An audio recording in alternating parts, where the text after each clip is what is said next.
बिस्मिल्लाहिर्रहमानिर्रहीम। अस्सलाम वालेकुम नाज़रीन, प्रोग्राम है बाखबर। हमास के सरबराह और साबिक फ़लस्तीनी वज़ीर आज़म इस्माइल हनिया की नमाज जनाजा आज दोहा में अदा कर दी गई। आपको याद होगा 31 जुलाई को एक बुज़दिलाना फ़ेल में इसराइली हमले के नतीजे में इस्माइल हनिया को शहीद कर दिया गया था। आलमी बिरादरी की जानिब से इस कभी फ़ेल की भरपूर मज़म्मत सामने आ रही है। पाकिस्तान ने अपने मज़लूम फ़लस्तीनी बहन भाइयों से भरपूर इजहार यकजहती करते हुए न सिर्फ इस कभी फ़ेल की मज़म्मत की है बल्कि पूरे मुल्क में आज इस वाक़े के हवाले से यौम सोग भी मनाया जा रहा है और उनकी गायबाना नमाज जनाजा भी पूरे मुल्क में अदा की गई है। कौमी असम्बली की अगर हम बात करें तो कौमी असम्बली में उनके हवाले से, उनकी शहादत के हवाले से और फ़लस्तीन में इसराइली मज़ालिम के ख़िलाफ़ मज़म्मती करारदाद यूनानिमसली मंजूर की गई है। इस मौके पर वज़ीर आज़म मोहम्मद शहबाज शरीफ ने इज़हार यकजहती करते हुए तमाम पाकिस्तानियों की जो है तर्जुमानी की और अपने अल्फाज जिन्होंने अदा किए वो कुछ इस तरह से थे कि इस्माइल हनिया की शहादत की वजह से अमन की काविशों को शदीद धचका लगा है। पूरा पाकिस्तान और आलम इस्लाम इस्माइल हनिया की शहादत पर अश्क बार है। फ़लस्तीन के हवाले से उनका ये भी कहना था कि फ़लस्तीन एक मक्तल गाह बन चुकी है। सहूनी रियासत को जराइम की पादाश में इंसाफ के कटहरे में लाना होगा। आज इसी हवाले से हम प्रोग्राम में बात करने जा रहे हैं कि इसराइल आखिर चाहता क्या है, उसकी मुहिम जुई खित्ते को किस तरफ लेकर जा रही है, फ़लस्तीन में जारी जो जुल्म है वो आखिर कब रुकेगा। 9 माह हो चले हैं और हम जानते हैं कि 40,000 के करीब शहादतें वहाँ पर वाक़ हो चुकी हैं और ये सिलसिला तसलसल के साथ बग़ैर किसी वक्फे के 24 घंटे जारी है। और हम ये भी देख रहे हैं कि तमाम तर जो आलमी बिरादरी है और ख़ास तौर पे जो आलम इंसाफ के जो फैसले सामने आए रिसेंटली, उनको भी उसने बालाए ताक रखते हुए अपने मज़ालिम को जारी रखा हुआ है। इस हवाले से मज़ीद क्या किया जा सकता है, क्या किया जाना चाहिए, अपने एक्सपर्ट से उनकी राय लेंगे। डिस्कशन का आगाज़ करते हैं। इस्लामाबाद स्टूडियो में मेरे साथ मौजूद हैं डॉक्टर फ़ारूक आदिल साहब, शनीला अमार साहिबा, मोहम्मद नौशाद अली साहब हमें ज्वाइन कर चुके हैं, बाबर गौरसी साहब हमारे साथ मौजूद हैं, सबको खुश आमदीद कहूँगी। लाहौर में हमें ज्वाइन कर चुके हैं सजाद अनवर साहब, आपको भी खुश आमदीद कहूँगी सजाद साहब। शनीला, हुकूमत का इस्माइल हनिया की शहादत पर फ़लस्तीनियों के साथ भरपूर इजहार यकजहती। ईरान में इस्माइल हनिया की जो शहादत है, क्या आपको लगता है कि तमाम तर बैनुल अक़वामी क़वानीन की खिलाफ वर्जी नहीं है? शुक्रिया नाज़िया, जो इसराइल है ना वो एक तरह से जंगी मुजरिम डिक्लेयर हो चुका हुआ है। अगर हम दुनिया के अंदर जो उनके ख़िलाफ़ मुजाहरे हो रहे हैं उसको देखें या जो आलमी अदालत है वहाँ से जो फ़ैसला आया उसको देखें कि उन्होंने भी कहा है कि इन्होंने फ़लस्तीन के ऊपर कब्ज़ा किया हुआ है। अब चाहे जंगी मुजरिम, हम अभी तक तो उनका यही हम लोग जो थे वो गज़ा के अंदर जो लोग नस्ल कुशी हो रही थी फ़लस्तीन की, जो वो जिसमें मदरसों के ऊपर, स्कूलों के ऊपर, हस्पतालों के ऊपर, बुज़ुर्गों को, बच्चों को, किसी को भी नहीं छोड़ा जा सकता। हम अभी उस दुख में मुब्तला थे कि ये देखें एक बैनुल अक़वामी सरहद की खिलाफ वर्जी की गई है और इससे क्या मैसेज दिया गया है कि इजराइल ने ये समझ लिया कि मैं हर कानून से, हर चीज़ से बालातर हूँ, मुझे कोई कानून नहीं रोकता, मुझे कोई बाउंड्री नहीं रोकती, मैं जहाँ चाहूँ, जिस मुल्क के अंदर चाहूँ, जिसको चाहूँ निशाना बना सकता हूँ।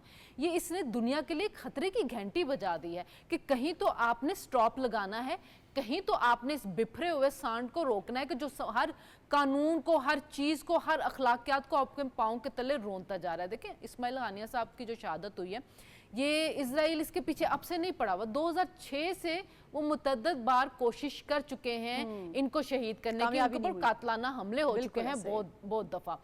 और जो अभी मुज़ाकरात की कोशिश की जा रही थी, जो कि ये कोशिश की जा रही थी कि आप 2 रियासती फार्मूले की तरफ चले जाएं, अमन कायम हो जाए, फ़लस्तीन की आज़ादी की तरफ जा रहे थे कि उनकी अपनी रियासत कायम, उसको बहुत बुरी तरह से धचका लगा। अब आप बताएं कि क्या हमास हो गए, अल फतह हो गए या जो फ़लस्तीनी दूसरे हो गए ग्रुप्स हो गए, क्या वो अब इसराइल के ऊपर यकीन करेंगे? कोई भी नहीं करेंगे, बल्कि दुनिया के ममालिक नहीं करेंगे। कि ये बहुत एक बुरा मैसेज चला गया है और फ़लस्तीनी की जो नस्ल कुशी हो रही है, और आप देखें दुनिया की अब भर में हर जगह पे लोगों ने इजराइल के खिलाफ जो है वो बहुत ज्यादा एहतजाज किया है। जी, गुस्सा पाया जाता है। पेरिस में ओलंपिक्स के अंदर लोगों ने कहा कि जी यहाँ पे इनकी टीम नहीं आनी चाहिए।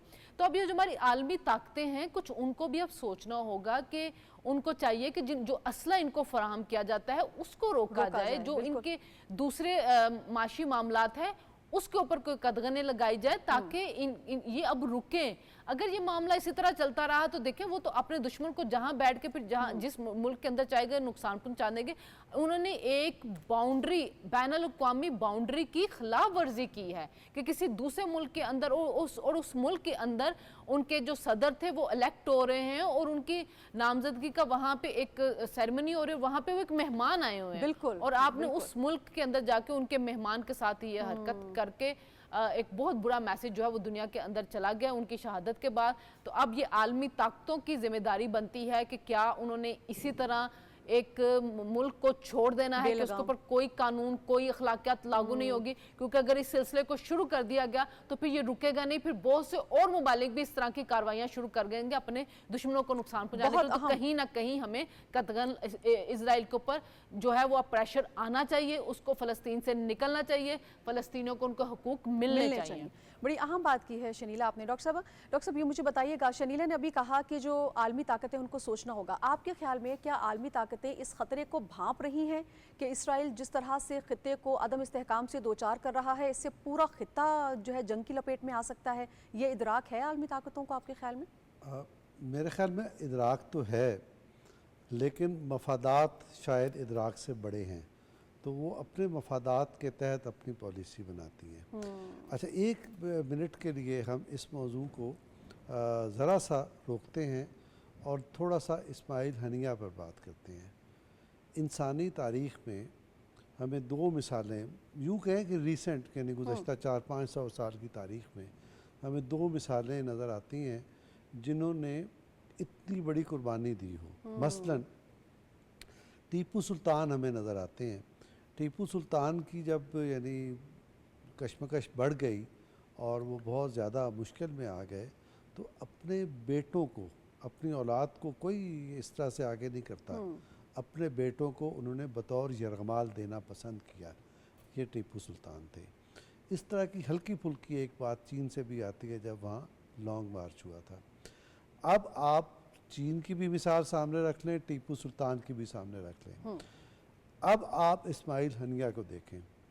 इस्माइल हनिया का सारा ख़ानदान उड़ा दिया गया। बिल्कुल। इस पूरे इसी दौरान, जो साल भर का जो क्राइसिस है इस दौरान में, और आप ये देखते हैं कि उनके बच्चे, उनकी बेटियां, उनके पोते, उनके नवासे, सबको तहत कर दिया गया। 79 के करीब डॉक्टर साहब जी अफराद उनके घर के, जी 79 के करीब या 80, यानी इस्माइल हनिया को डाल के 80 हो गए होंगे। तो ये लोग कुर्बान हो गए। लेकिन हम ये देखते हैं कि इस्माइल हनिया का जो नस्बुल ऐन था, जो उसकी ख्वाहिश थी, जो उन्होंने चीज़ तय कर ली थी, उस पर ज़र्रा बराबर जो है वो पीछे नहीं हटे, फ़र्क नहीं पड़ा। तो हम ये कह सकते हैं कि जदीद दुनिया की तारीख़ में आज़ादी की तहरीकों में इससे बड़ी कुर्बानी हमें नज़र नहीं आती। बिल्कुल सही। यानी उनके पास बड़े मौक़े थे। बाज़ ऐसे लोग भी हैं जिन्होंने ये प्रोपेगेंडा किया कि वो बहुत दौलतमंद था।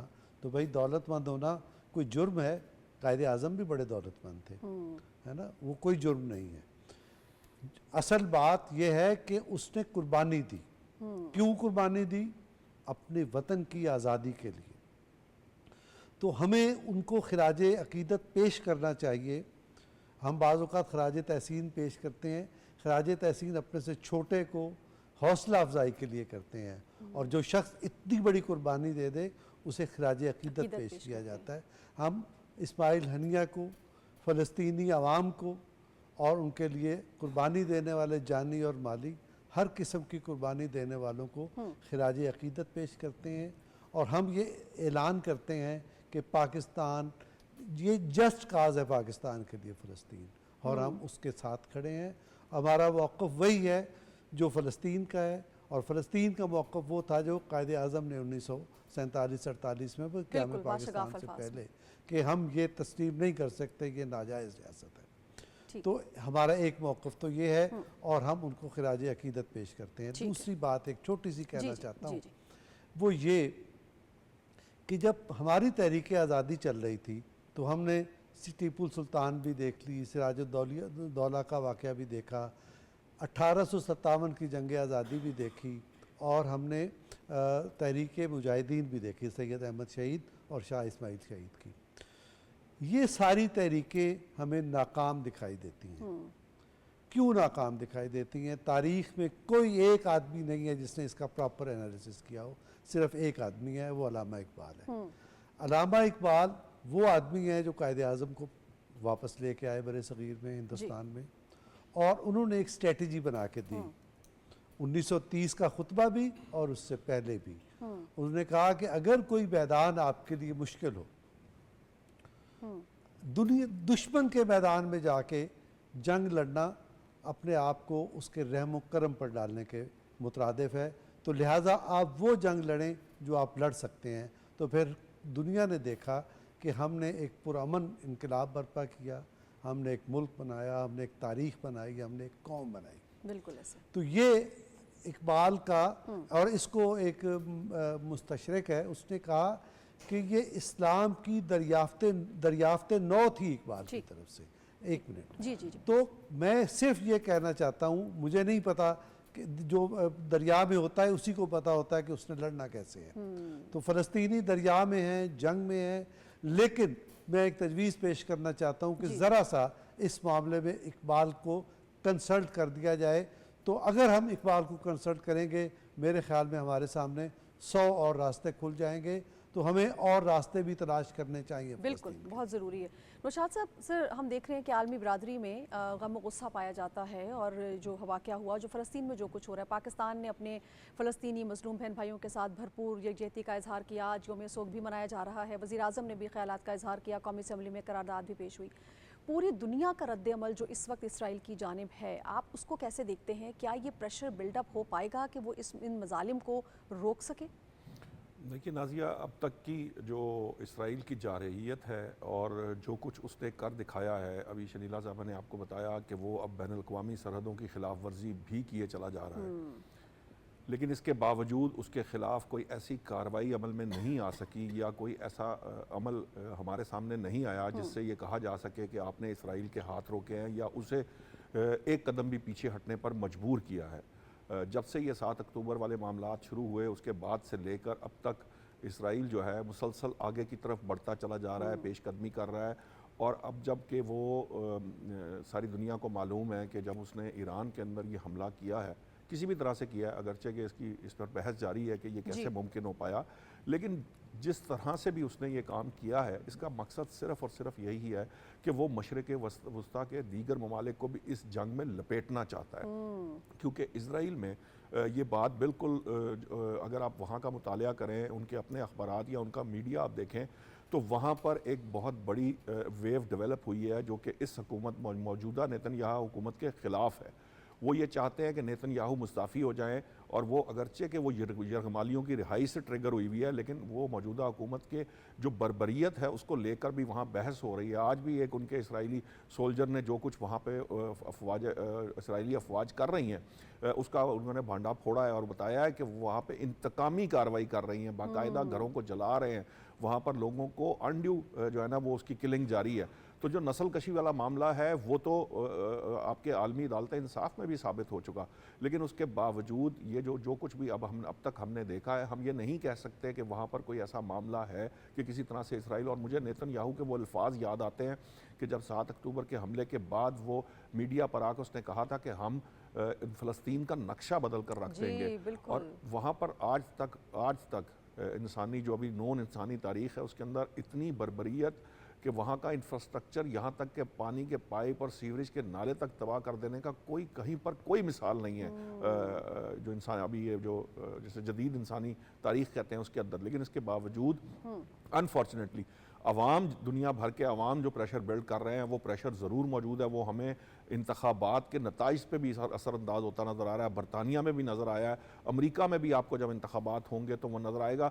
लेकिन बदकिस्मती से जो मुफादात की खातिर जो ओवरऑल हुकूमतें हैं वो शायद इस पोजीशन में नहीं हैं कि वो उसको रोक सकें। हमें ये चाहिए कि हम जो पाकिस्तान है वो इसके अंदर थोड़ा सा ये जो हमने किया है ये कम नहीं है। हमने दहशतगर्द करार दिया इजराइल को बतौर रियासत, हमने करारदाद मंजूर की है, हम इस्माइल हनिया के साथ खड़े हैं, हम उसकी शहादत के ऊपर हमारे यहाँ ये जो नमाज जनाजा भी गायबाना हो रहे हैं और रैलियाँ भी हो रही हैं मुल्क भर के। लेकिन हमें एक कोशिश ये भी करनी चाहिए कि हमें आलम इस्लाम को एक जगह इकट्ठा करके अपनी अपनी ताकत को आगे बढ़ाते हुए किसी तरीके से हमें वो प्रेशर बिल्ड करना चाहिए जिससे फ़लस्तीन के अवाम जो हैं उनको जो है इस बर्बरियत से उनका छुटकारा हासिल हो सके, क्योंकि अब ये जो दास्तान लिखी जा रही है ये जदीद इंसानी तारीख में इसका कोई आपको नामो निशान नहीं मिलता, कोई सानी नहीं होगा इस तरह की बात का। सो इसलिए हमें एफर्ट पुट करनी है। इस्माइल हनिया ने जो कर दिखाया है, मैं समझता हूँ कि अल्फाज वो जो सुप्रीम लीडर थे ईरान के, उनसे आखिरी मुलाकात में उन्होंने जो बात कही थी वो दो बातें बड़ी अहम थी। एक ये कि उन्होंने कहा कि लीडर आते हैं, उनकी जगह दूसरे चले जाते हैं और दूसरे लीडर उनकी जगह ले लेते हैं। और दूसरी बात जो उन्होंने कही थी वो ये थी कि जी इंसान जो है उसका मकसद मुसलमान का वो यही होता है कि वो आकर अपना किरदार अदा करे और यहाँ से चला जाइए, दुनिया इसी तरह रहेगी, लेकिन लोग जो हैं वो आते जाते रहेंगे, आगे बढ़ते रहेंगे। और फ़लस्तीन एक वक्त आएगा कि फ़लस्तीन जो आयतुल्लाह जो सुप्रीम कमांडर हैं ईरान के, उन्होंने कहा एक वक्त आएगा कि दरियाए उर्दन से लेकर समुंदर तक जो एक्चुअल फ़लस्तीन की ज़मीन थी, जो एक्चुअल जहाँ पर जब कब्ज़ा इसराइल ने करना शुरू किया, जो एक्चुअल ख़ित्ता था, वो दोबारा से वो रियासत कायम हो सकेगी। हमें उसके लिए एफर्ट पुट करनी चाहिए, पाकिस्तान को आगे बढ़कर ये अलम उठाना चाहिए और इसको मामले को आगे बढ़ाना चाहिए। बाबर साहब, अगर सिंपल सा सवाल लेकिन इंतहाई अहम सवाल, आपके ख्याल में इसराइल की इंटेंशंस मज़ीद क्या हैं? अब मज़ीद वो क्या चाहता है? 9 माह से वहाँ पर खून की नदियाँ बहाई जा रही हैं, आलमी दुनिया भी इस पर बात कर रही है। आज वज़ीर आज़म ने भी इस तरफ इशारा किया और कहा कि गज़ा तो एक मक्तलगाह बन चुकी है, अब और क्या चाहता है वो? नाज़िया, देखें, ये बहुत ही इम्पॉर्टेंट आपका सवाल है और सारी दुनिया भी यही सवाल कर रही है कि इज़राइल चाहता क्या है। अभी आप देखें, जिस तरह आपने ख़ुद कहा है कि वहाँ पे पिछले 9 महीने से जितना जुल्म हो रहा है इंसानी तारीख़ में कभी इस सदी में तो नहीं हुआ कि 40,000 के करीब लोग जो हैं वो तकरीबन जो हैं वो इस वक्त शहीद हो चुके हैं और उसमें मासूम बच्चे भी हैं, ख़वातीन भी हैं, सारी चीज़ें। अब देखें, इज़राइल जो है, जो कहा जाता था कि जी ये रियासत बनाई इसलिए गई है कि इसने जो भी मुसलमान जितने ममालिक हैं उनके ऊपर इसने हमले करने हैं, उनको टारगेट करना है। या आज जब ये रियासत का इसका क़याम हुआ था उस वक्त से ये बातें हो रही हैं। तो अब आहिस्ता आहिस्ता आप देख रहे हैं कि वो तमाम चीज़ें जो हैं, जो हिस्टोरियन कह के गए हैं, वो सच होती साबित नज़र आ रही हैं। अभी आप देखें कि जो इस्माइल हनिया हैं, जिनको शहीद किया गया किसी दूसरे मुल्क में जाके, ईरान में, और आप देखें ईरान की सरहद के पार जाके आपने टारगेट किया है और देखें आपने किस दूसरी मुल्क की जो सॉवरेनिटी है उसको भी चैलेंज किया है और उसके साथ साथ आपने तमाम मुस्लिम उम्मा को भी आपने चैलेंज किया है कि, और एक मैसेज भी दिया इजराइल ने कि हम जहाँ भी हमारा दुश्मन होगा, वो जिस मर्जी मुल्क में होगा, हम उसकी सरहद की खिलाफ वर्जी करके, आलमी कवानीन की खिलाफ वर्जी करके हम जो चाहे कर सकते हैं। असल सवाल ये है कि कल को यही चीज़ें जो हैं वो दूसरे ममालिक में अगर स्टार्ट हो जाती हैं तो उसको फिर क्या होगा, रद्द-ए-अमल क्या होगा दुनिया का। तो इस वक्त जो दुनिया है या जितने राइटर्स हैं या आप देख लें जो टॉप की न्यूज़पेपर्स हैं या जितने भी टीवी चैनल्स हैं, सोशल मीडिया पे, वो ये समझ रहे हैं कि अब जो है एक आलमी वार तो नहीं वो कह रहे, लेकिन वो समझ रहे हैं कि रीजनल वार जो है वो स्टार्ट हो जाएगी, क्योंकि अब इसमें तमाम रीजन जो है, देखें मुसलमानों के ऊपर हमला हुआ है और तमाम रीजन जो है वो उसने अपने आप को प्रोटेक्ट करना है।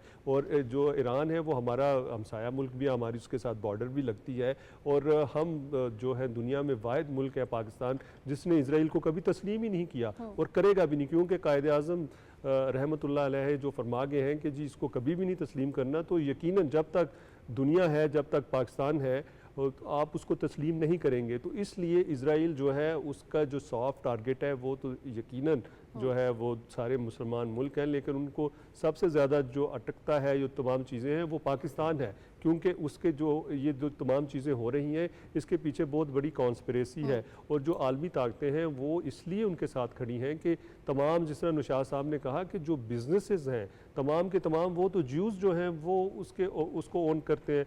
तमाम के आप कोई दुनिया की सबसे बड़ी मल्टीनेशनल कंपनी ले लें तो उसका जो ओनर होगा वो ज्यूज़ होगा। तो उन्होंने तो अपने जितने ज्यूज़ हैं उनको प्रोटेक्ट करना है और अगर यही सिलसिला जारी रहा और अगर दुनिया ने इकॉनमी पे ही चलना है और देखने हैं अपने अपने जो के इंटरेस्ट के हैं, तो फिर आप देखिएगा किस तरह के वाक़यात होंगे।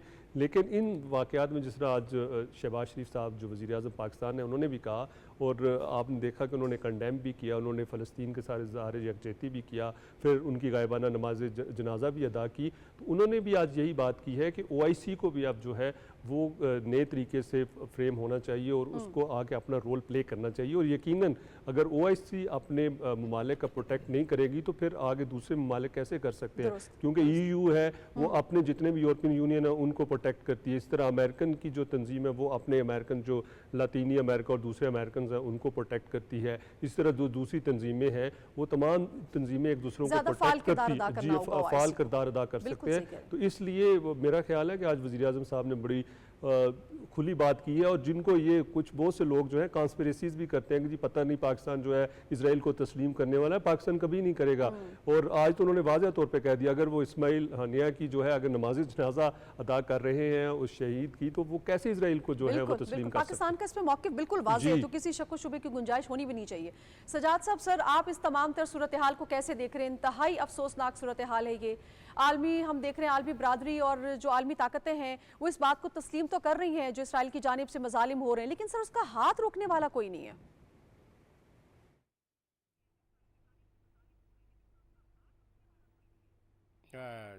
बिल्कुल नाज़िया साहबा, ऐसा ही है जैसे मेरे दोस्तों ने कहा, लेकिन इसको काफ़ी तफसील से डिस्कस किया फ़ारूक आदिल साहब ने, नौशाद साहब ने, शनीला साहबा ने, बाबर गौरसी साहब ने। मैं यहाँ पे दो तीन चीज़ें रखना चाहता हूँ आपके सामने। एक, जो वज़ीर आज़म साहब ने आज इस तरह से यकजहती का इजहार किया, पार्लियामेंट ने किया, पाकिस्तानी गवर्नमेंट ने किया, पाकिस्तान के अवाम ने किया, पाकिस्तान की पॉलिटिकल पार्टियों ने किया, वो तो सबके सामने है। लेकिन आज जो राजा परवेज़ अशरफ साहब ने तकरीर की कौमी असम्बली में, उनका ये कहना था कि एक तो हमें कौमी इत्तफ़ाक़ राय जो है उसके लिए फ़ौरी तौर पे डायलाग इनिशिएट करना चाहिए, और दूसरा अपना मुआशी पोटेंशियल इतना होना चाहिए कि हम आलमी सियासत में कोई डिसाइसिव रोल प्ले कर सकें, और इसकी पाकिस्तान को बहुत ज़्यादा ज़रूरत है। अगर पाकिस्तान समझता है कि उसने अपनी वो जो तारीख़ी पॉलिसीज़ हैं, जो पाकिस्तान जब से बना है हमने इसराइल को तस्लीम नहीं किया, और इसराइल के वजूद के बारे में जो पाकिस्तान का नुक्ता नज़र है उसको तभी अमली जामा पहनाया जा सकता है जब पाकिस्तान के पास इतनी बड़ी मुआशी ताकत भी हो। लेकिन इसके साथ ही साथ मैं समझता हूँ कि बहुत सारे मुल्कों में एक आवाज़ उभर के सामने आ रही है इसराइल के ख़िलाफ़, जहाँ से कभी भी नहीं आती थी। यूरोप और ख़ास तौर पे अमेरिका में हमेशा इसराइल को बकअप वहाँ से बकअप किया जाता था, लेकिन आज ठीक कहा निशात साहब ने कि अमेरिका का इलेक्शन हो या जिस तरह से फ्रांस में इलेक्शन हुआ, बरतानिया में इलेक्शन हुआ, वहाँ पे जो एंटी वॉर एक ओपिनियन है वो डोमिनेट करता हुआ नज़र आ रहा है। पिछले चंद दिनों में मैंने देखा ट्रंप के मुकाबले में कमिला हैरिस, जो कि जिसने एक वाज़े मौक़िफ़ अपनाया था जब नेतन्याहू अमेरिका में गया था, तो उस वक्त उसके सर्वेज़ के मुताबिक वो आगे बढ़ती हुई नज़र आ रही हैं। इसी तरह आलमी अदालत इंसाफ ने नेतन्याहू के बारे में उसको वॉर क्रिमिनल करार दिया है। ये जो बैनुल-अक़वामी कानून की खिलाफ वर्जी करते हुए उन्होंने ईरान पे हमला किया है, बुनियादी तौर पे वो ये जो बसात इस वक्त बिछी हुई है मिडल ईस्ट में, एक तरफ इज़राइल है और उसका जुल्म और उसकी बर्बरियत है, तो दूसरी तरफ जो बराह रास्त फोर्सेस इस लड़ाई में इन्वॉल्व हैं वो लबनान की हिजबुल्लाह हो, वो यमन के हौसी बागी हों, वो शाम और इराक़ की मलेशिया हो, या वो ईरान की रियासत हो, वो सारे मिल के इसको फ़ाइट बैक कर रहे हैं। बाकी हम सारे जो इस्लामी मुल्क हैं वो कोशिश कर रहे हैं कि इस आग को सफारतकारी के ज़रिए और अपने असर नफूज़ के ज़रिए इसको किसी न किसी तरह इस जंग को रोका जा सके। लेकिन नेतन्याहू इस वक्त बज़ाहिर ये नज़र आ रहा है कि वो जो आलमी प्रेशर है उसको भी पसे पुष्ट डाल के वो जो उसके बारे में एक राय बनती जा रही है सारी दुनिया में, अमेरिका में, यूरोप में, फ्रांस में, बरतानिया में, हर जगह पे, उसको वो ख़ातर में ना लाते हुए वो जो जुल्म आगे बढ़ाता जा रहा है उससे रीजन में लड़ाई का ख़तरा है और एक बड़ी लड़ाई छिड़ सकती है। देखें, अगर इस जंग में ये जिन मुल्कों का मैंने जिक्र किया वो सारे आगे बढ़ के इस लड़ाई को ये शुरू कर देते हैं तो ये एक बहुत बड़ी लड़ाई होगी इस रीजन में। तो उस बड़ी लड़ाई को भी रोकने की ज़रूरत है और नेतन्याहू का हाथ भी रोकने की ज़रूरत है। ये बहुत सारे जज्बात के बावजूद और दुख और तकलीफ़ के बावजूद एक शौरी तौर पे भी हमें इस सारे नक्शे को देखने की ज़रूरत है। बिल्कुल ठीक, बहुत शुक्रिया सजाद साहब, आपने अपने पॉइंट ऑफ व्यू से आगाह किया। नाज़रीन, इसी के साथ ही मुझे बढ़ना है नेक्स्ट टॉपिक की जानिब और हम बात करेंगे पीटीआई के हवाले से। पीटीआई के अंदर हम देख रहे हैं मुसलसल मायूसी और एक बेचैनी और बेकरारी जो है वो हमें बढ़ती हुई नज़र आ रही है और आवाम भी शायद बल्कि यकीनन जो उनका तर्ज सियासत है, एहतजाज है, धरने हैं या जो गालम गलोच या बदतहजीबी है, इस किस्म की जो सियासी रविश या रवैये हैं उससे हमें कदरे मायूस नज़र आ रही है। लेकिन बहरहाल पाकिस्तान तहरीक इंसाफ ने अपनी रविश को बरकरार रखते हुए एक दफ़ा फिर ये कहा है कि अगले 15 रोज़ के अंदर एक ग्रैंड अलायंस हुकूमत के खिलाफ जो है वो तश्कील दिया जाएगा। इससे कबल भी हमने देखा कि हुकूमत के हवाले से ये कहते रहे कि उनको जो है वो उनके खिलाफ मार्च किया जाएगा या हम आगे लेके चलेंगे एहतजाजी तहरीक, लेकिन उसमें उनको खातिर खा कामयाबी नहीं मिली है। तो अब देखना यह है कि उनका ये जो प्लान है ये कब तक और किस तरह से पाया तकमील तक पहुँचता है। क्या पीटीआई वाकई तमाम जो अपोजिशन जमातें हैं उनको इकट्ठा करने में कामयाब हो पाएगी? फिर सवाल ये भी है कि एक ऐसे वक्त में जब पीटीआई के अपने अंदर बहुत से खलफिशार है, इंतशार है और इनके अपने बयानात भी आपस में नहीं मिलते, तो क्या इत्तफाक राय पैदा करना इतना आसान होगा? फिर ये भी कि हुकूमत इस हवाले से क्या हिकमत अमली रखती है। शनीला, मैं आप ही से सबसे पहले ये अहम सवाल पूछने जा रही हूँ कि पीटीआई का हुकूमत मुखालिफ मुहिम के लिए ग्रैंड अलायंस बनाने का जो दावा है, जमात इस्लामी की मुखालफत सामने आई है, क्या पीटीआई अपोजिशन जमातों को यकजा करने में हुकूमत के खिलाफ कामयाब हो जाएगी? नाजिया, भी जो आपने इंट्रो दिया ना, इस सवाल का जवाब आपने अपने इंट्रो में दे दिया। आपने कहा कि ऐसे दावे पहले भी किए जा चुके हैं और इनके अपने अंदर खलफिशार है, इनके अपने बयानात आपस में नहीं मिलते हैं। तो ऐसी सूरत में ये ओपोजिशन को कैसे इकट्ठा करेंगे? क्योंकि ओपोजिशन जैसे जमात इस्लामी आई है वो बिजली के बिल और महंगाई के ऊपर आई हुई है। पीटीआई का एजेंडा क्या है जी? सर, बानी पीटीआई को जेल से निकालें। इसके अलावा वो किसी अवामी मसले के ऊपर आते भी नहीं है। और जो पहले उन्होंने मौलाना फजल रहमान के साथ जब वो बात कर रहे थे तो उनका ये था कि हम इलेक्शन के खिलाफ एहतजाज करेंगे, धरना देंगे, लेकिन मौलाना साहब जो थे वो पीछे हट गए। और मौलाना साहब का अगर याद हो तो एक बयान भी आया था कि पीटीआई ने कहा कि जी हम असेंबलियों से इस्तीफे देने के लिए तैयार हैं। पीटीआई उससे भी पीछे हट गई। अब पीटीआई की ये एक फ्रस्ट्रेशन है जो वो नज़र आ रही है, क्योंकि कुछ दिन पहले बानी पीटीआई का बयान आया। बयान क्या था कि मैं फ़ौज से मुज़ाकरात करना चाहता हूँ, फ़ौज अपना एक नुमाइंदा जो है वो मुकर्रर कर दे। उसके साथ ही अगले दिन ये कहा जा रहा है कि जी हम तो फौज के साथ लड़ना ही नहीं चाहते थे, मैं तो तनकीद उनकी इस्लाह के लिए कर रहा था, हमें तो नवाज लीग जो वो लड़ा रही है। अब आप मुझे बताएं कि जो उनके ट्विटर अकाउंट से ट्वीट्स आती हैं जहां पे वो जंगल का बादशाह उनको कहते हैं, जहां पे वो हमूदुर रहमान कमीशन का उसको कह रहे होते हैं, रेफरेंस दे रहे होते हैं, और जहां पे वो उनको जंगी मुजरम साबित कर रहे होते हैं और उन पर इल्ज़ाम लगा रहे होते सिपा सलार के ऊपर, तो क्या उनको ये ट्वीट्स मुस्लिम लीग नवाज लिख के देती है? वो उनको कहते हैं कि जाएं जाके ये कर दे जो, और वो जो बयानात जेल के अंदर से देती हैं बानी पीटीआई कि मैं किसी को छोड़ूंगा नहीं, मैं ये कर दूंगा, मैं वो कर दूंगा, धमकियां देते हैं, क्या ये भी उनको जाके नवाज लीग कहती है? मसला सिर्फ इतना है कि ये इस वक्त चाह रहे हैं कि कोई डील हमें मिल जाए, इनको कहीं से डील नहीं मिल रही है। ये फौज को सियासत में घसीटना चाह रहे हैं, जबकि खुद ही कहते रहे कि न्यूट्रल हो जाए, न्यूट्रल नहीं रहते हैं। अब वो मुज़ाकरात उनके साथ करना चाह रहे हैं। क्यों करना चाह रहे हैं उनके साथ मुज़ाकरात? तो फौज क्यों करे इनके साथ मुज़ाकरात? आप सियासतदानों के साथ नहीं बैठ रहे हैं और आप बैठने के लिए तैयार ही नहीं। अभी इन्होंने कहा जी हमारे नुमाइंदा जो वो अचकज़ई साहब वो फौज के साथ जाकर मुज़ाकरात करेंगे। अचकज़ई साहब ने इनकार कर दी है।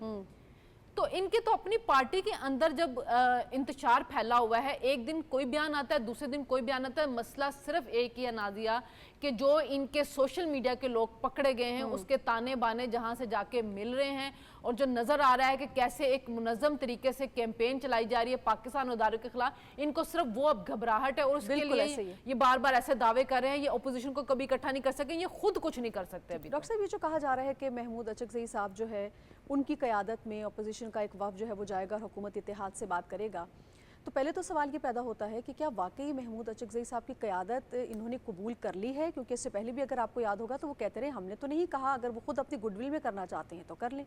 तो इस पर इत्तेफाक हो गया है क्या? देखिए नाजिया, आपको इत्तेहाद जब बनाना होता है तो ख़ुद परस्ती से निजात हासिल करनी होती है। आपने अभी देखा इंडिया की मिसाल खुशगवार नहीं होती, लेकिन अभी एक इत्तेहाद बना मोदी साहब के ख़िलाफ़, तो उसकी जो लीडिंग पार्टी है तो कांग्रेस आई है। तो कांग्रेस आई का जो लीडर है उनका पोता इंदिरा गांधी का, राहुल गांधी जूनियर पार्टनर्स को अपने से आगे करता था, उनको एहतराम देता था, इज्जत देता था।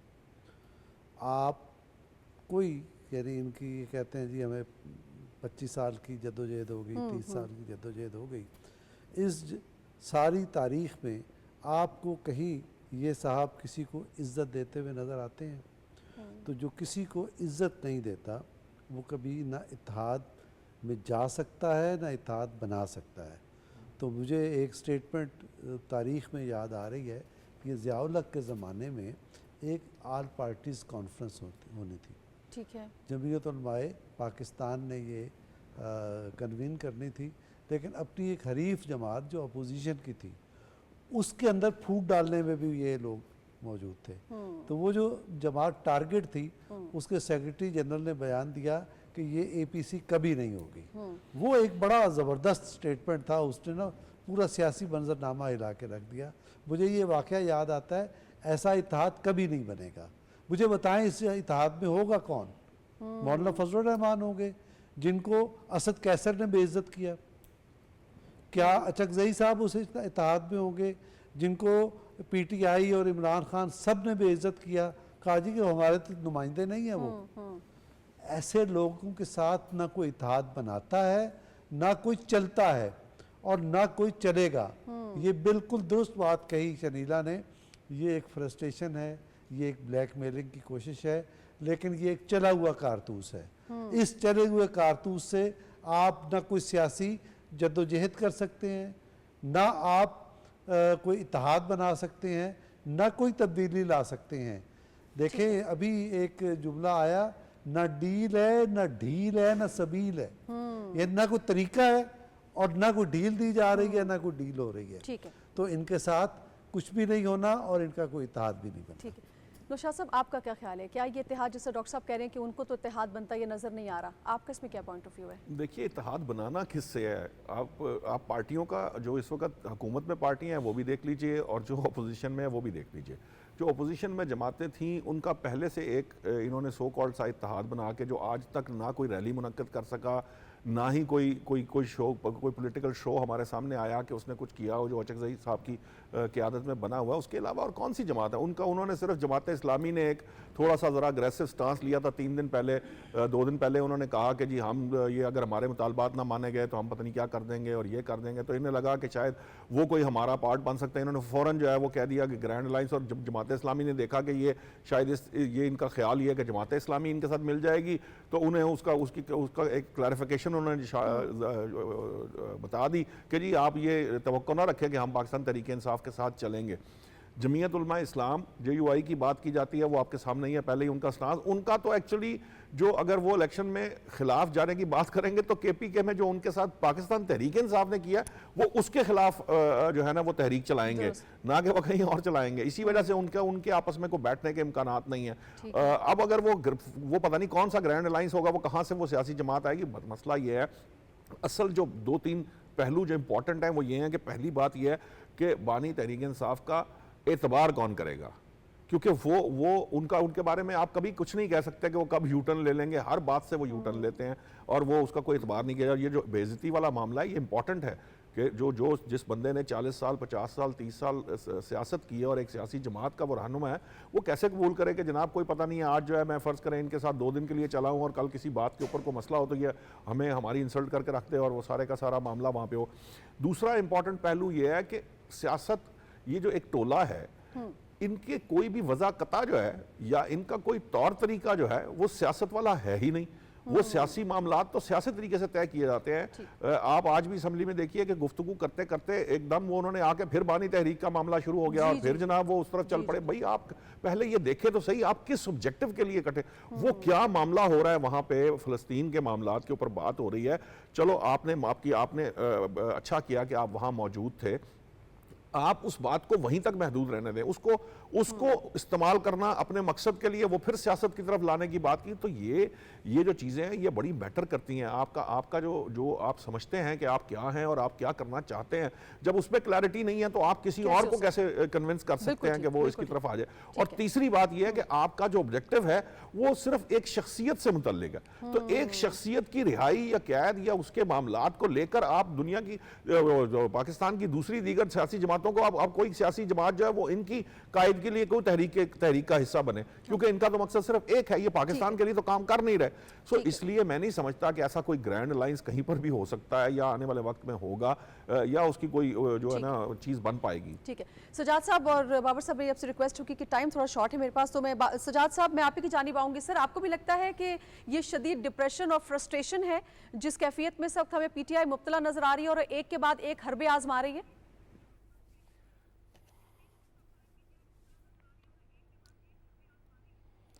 जी, वो किसी का शेर है ना कि मेरी तामीर में मुज़मर है एक सूरत ख़राबी की। तो ये बेसिकली तज़ादात की शिकार है इस वक्त पीटीआई, और पीटीआई शुरू से ही मुख्तलिफ़ तरह के तज़ादात का शिकार रही है। लेकिन इन दिनों जब उनका जो लीडर है वो जेल में है और वो बहुत ज़्यादा फ्रस्ट्रेटेड हैं, तो वहाँ पे दो नुक्ता नज़र हैं पीटीआई के अंदर। एक नुक्ता नज़र ये है कि आप इस्टेब्लिशमेंट से बात करें, अपने लिए आसानियाँ पैदा करें और यहाँ जेल से निकलें और सियासतदानों के साथ लड़ाई शुरू करें। लेकिन वो दरवाज़ा खुल नहीं रहा, वो कोई बात करने के लिए तैयार नहीं उनके साथ। उन्होंने तो कहा था कि मैं अपना नुमाइंदा मुकर्रर करता हूँ, आप भी कोई करें। और दूसरा रास्ता क्या है जो उनको लोग समझाते हैं, पॉलिटिकल लोग, वो कहते हैं कि आप कोई ग्रैंड अलाइंस बना लें, जो जितनी सियासी जमातें बाहर हैं इस वक्त हुकूमत से, उनके साथ मिल के कोई चलें। लेकिन उसमें भी आप देखें कि कितने तज़ादात हैं। मौलाना फजलुर रहमान एक प्रैक्टिकल पॉलिटिशियन है, वो किसी बात पे ही, किसी एजेंडे पर ही उनके साथ चल सकते हैं। हाँ, वो अचकज़ई साहब के साथ इन्होंने मिलके बलूचिस्तान में एक जलसा तो कर लिया था। अचकज़ई साहब के पास स्टेक क्या है लूज़ करने के लिए, वो तो किसी भी कीमत में कहीं पे भी खड़े हो जाएंगे। लेकिन मौलाना फजलुर रहमान बिल्कुल नहीं, और जमात इस्लामी ने तो साफ बता दिया कि हम चलने के लिए तैयार नहीं हैं। तो आज फवाद चौधरी का बयान भी आपने सुन लिया कि वो अपोजिशन को कह रहा है कि वो नाकारा साबित हुए हैं और वो काम नहीं कुछ कर सके। तो मेरा ख्याल है कि ये जो तज़ादात और फ्रस्ट्रेशन है ये इसी तरह चलती रहेगी इन लोगों की, क्योंकि इनके सामने कोई वाज़ेह नुक्ता नज़र और वाज़ेह लाइन नहीं है। जी बहुत शुक्रिया सजाद साहब। मुझे बाबर साहब से पॉइंट ऑफ व्यू, बाबर साहब आपको भी लगता है कि क्योंकि तज़ादात का मजमुआ है पीटीआई की जो सियासत है, तो लिहाजा हुकूमत को घबराने की या हुकूमत के लिए कोई परेशानी की बात नहीं? ग्रैंड अलायंस की बात कर लेते हैं, मतलब पढ़ने के लिए या दिखाने के लिए तो बहुत अच्छा जी ग्रैंड अलायंस, लेकिन ग्रैंड अलायंस में हैं कौन कौन से? अब देखिए मौलाना फजलुर रहमान, उनका अपना एक अकीदा है, उनका जो मंशूर अलहदा है, उस अचकज़ई साहब का अलहदा है, इनका अलहदा। अब देखें कि मुख्तलिफ ज़हन वाले लोग एक जगह कैसे बैठ सकते हैं। वो हमेशा जो अचकज़ई हैं वो एंटी इस्टेब्लिशमेंट है, मौलाना फजलुर रहमान जो हैं वो डिप्लोमेसी से काम लेते हैं, ये जो है इनका अपना तर्ज अमल है। तो मेरा नहीं ख्याल कि कोई हुकूमत को घबराने की ज़रूरत है। हुकूमत तो बल्कि विन विन पोजीशन में है, इंजॉय कर रही है हुकूमत के साथ। जिनको होना चाहिए वो उनके पीछे खड़े हैं, और आलमी जितनी भी ताकतें भी हैं और जितनी फाइनेंशियल इंस्टीट्यूशन भी हैं, जी ठीक है, बहुत शुक्रिया। ठीक है, टाइम बिल्कुल खत्म हो चुका है। तमाम पैनलिस्ट का बहुत शुक्रिया, नज़ीन आपका बहुत शुक्रिया। आप दुआ में याद रखिएगा। अल्लाह ने के बाद।